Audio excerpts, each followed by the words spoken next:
২ দিন আলু ভেজে ভর্তা করে খেয়েছিলাম। খুবই ভালো লেগেছিল। তো সেই ভেবে আজকে বেগুন ভেজে ভর্তা তৈরি করব। তো যথারীতি সুন্দর করে মসলা দিয়ে আমি বেগুন ভাজতে দিয়েছি।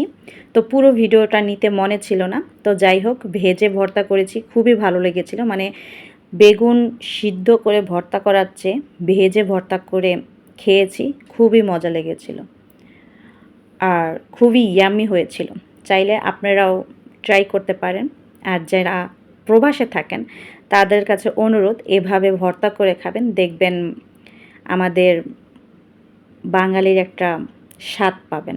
আমি তো এখন ফ্যান হয়ে গিয়েছি। এখন তো আমি নিজে নিজেই ভাবি হোক একটু দেরি লাগুক, মানে সিদ্ধ করে করতে তো একটু সময় কম লাগে, ভাজতে একটু সময় বেশি লাগে বা একটু নজরে রাখতে হয় পুড়ে যাতে না যায়।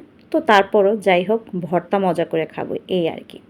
তো বেগুন ভেজে নিয়েছি, শুকনা মরিচও ভেজে নেব, তারপর ভর্তা তৈরি করে ফেলবো। আপনারাও খেয়ে দেখবেন কিন্তু।